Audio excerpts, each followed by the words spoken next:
Now friends, when we started in the stock markets, we had to pay 0.5 to 0.7% of our total traded or invested capital as brokerage to some of the full-fledged brokers that existed. With the advent of discount brokers like Upstocks, we can carry out the same transactions completely brokerage free for delivery-based transactions and only have to pay when we do intraday or F&O. This, as you would figure out, would be worth lakhs of savings per year. Now, if you go ahead and open a completely free trading and demat account with Upstocks through the link provided in the pinned comment and also in the description of the video, you'll be entitled to join our Telegram and WhatsApp groups and also be given a free stock by Upstocks. Now, this, as you understand, is a wonderful opportunity to save a lot of brokerage and also join our WhatsApp and Telegram channels for free. So please hurry, this won't always last. Now, having seen how you could go ahead and reduce your brokerage outlay, let's get back to the main purpose for this video.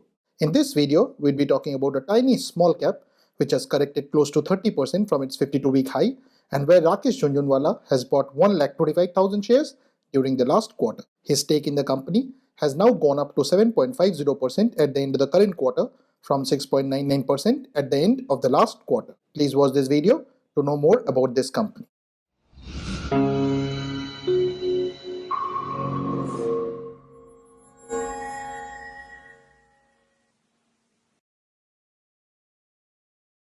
Now the company in question is Agrotech Foods Limited, which is available at Rs 496.15 and the face value for it is 10. The symbol for it is ATFL.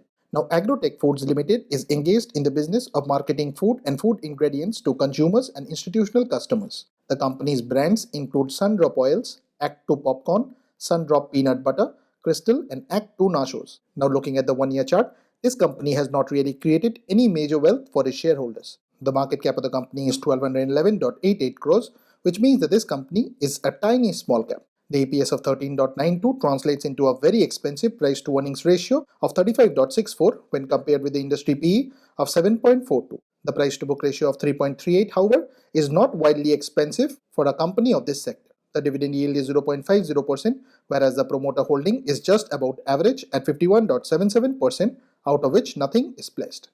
Please don't consider this to be a recommendation on our part. Please go ahead and do your own research. This and all other content that you see on our channel is intended to be a piece of news. Thanks for watching, and if you have not already subscribed to this channel, please consider doing so.